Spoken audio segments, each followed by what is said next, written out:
the work of the people. And so today, I'm going to introduce you to Genevieve Williams, who's not too young to run for Congress, and just the right age to retire Billy Long. Woo!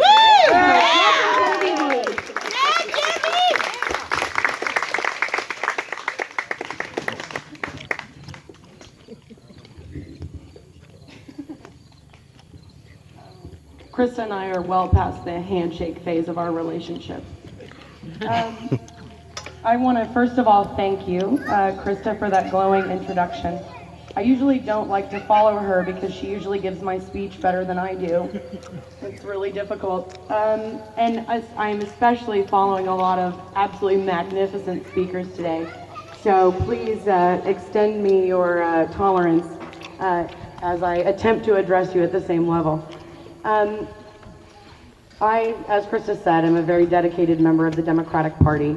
I know that the work that we do in campaign season tends to take sort of top billing, but I also know that the work that we do in between campaign season is what really makes us win elections. And I am here for the long haul, as Krista said.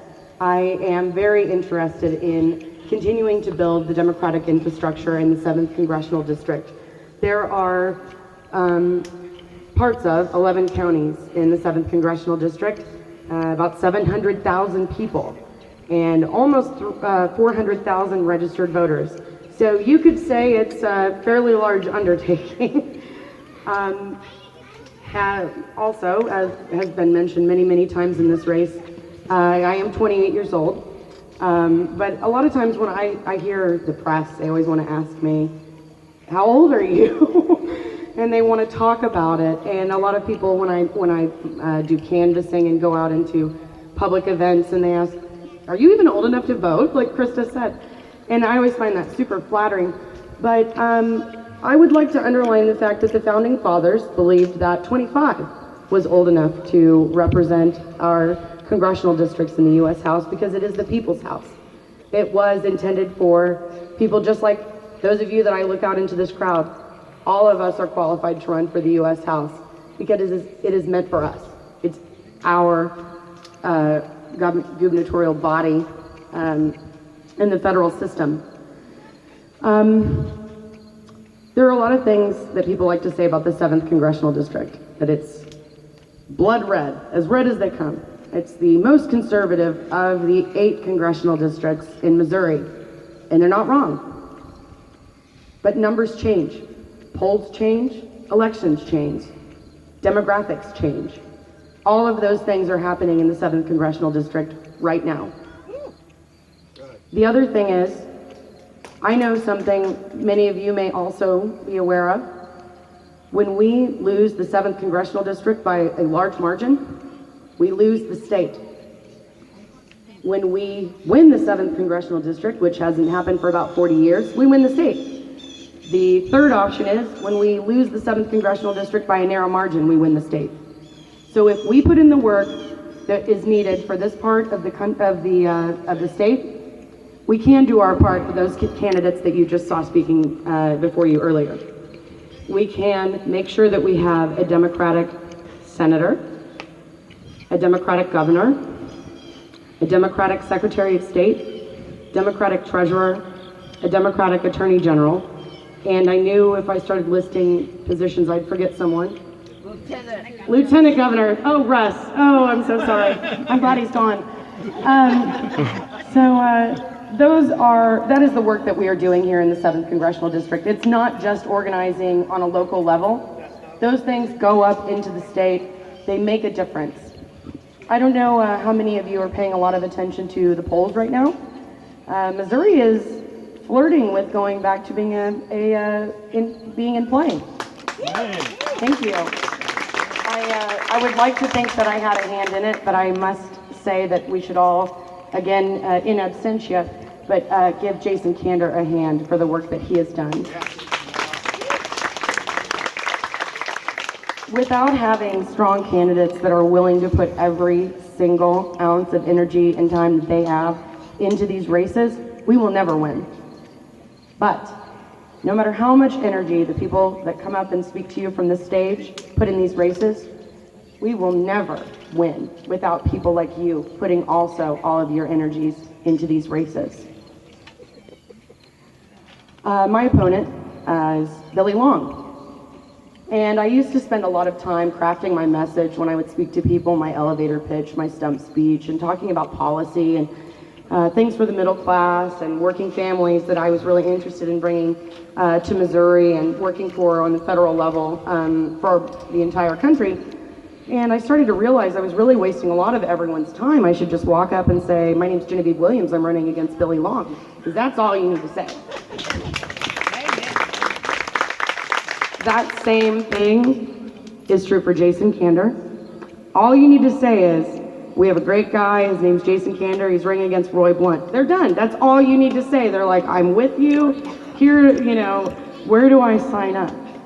That same thing, although he's not an incumbent, is true with our gubernatorial nominee, Republican nominee, Eric Greitens. Anybody know anything about Eric Greitens?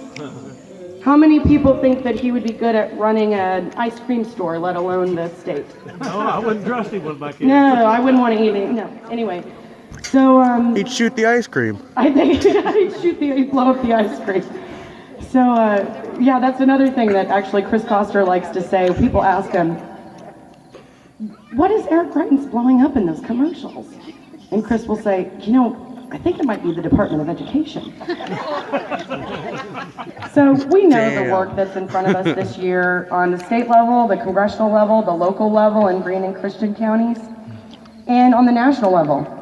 How many people here think Donald Trump is capable of running an ice cream shop, let alone a country? He sure can't run casinos. You can't run, you're right, Don. Your words, not mine, Don.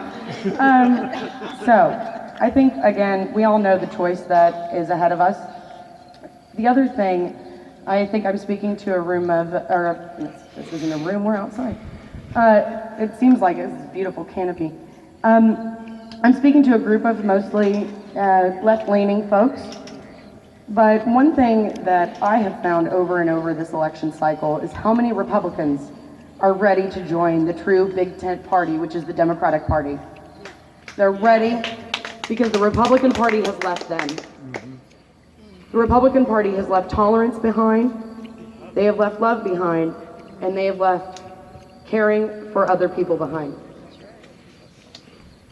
This is something that many, many moderates know, and they've known it for a long time. 18 months ago, I gave a speech where I accused the GOP of being a hate group. This was 6 months before Donald Trump gained the nomination. We all saw this coming. And I'm going to have to say that it was fun to watch for a while. But now it's become absolutely horrifying.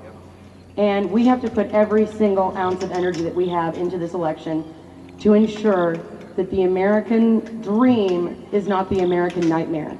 Yes.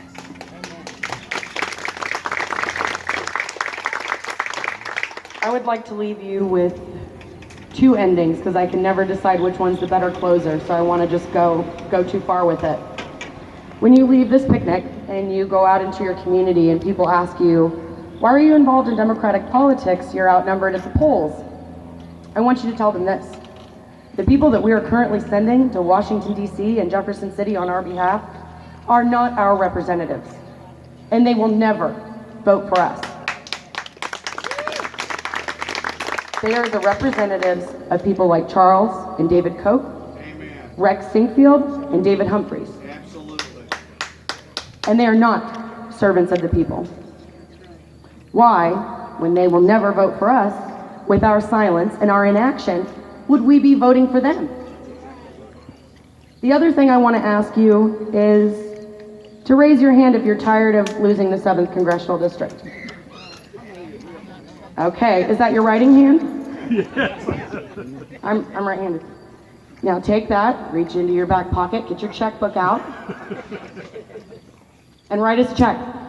Write one of these candidates a check today. I don't care if it's $1, I don't care if it's $1,000. We need your help. We need your time, we need your money, and we need your energy. We need you to tell your friends. We need you to make those motions where you usually kind of keep it to yourself and think, well, I better not rock the boat, go ahead and say it. This is your time, this is your chance. At the end of November 8th, we can't do anything about this election. It's over, one way or the other, and regrets mean nothing. Put everything that you have into this election. Join us, write checks, volunteer, call your friends. We need it because we are ready to help you gain actual representation in Jefferson City and Washington, D.C. Thank you.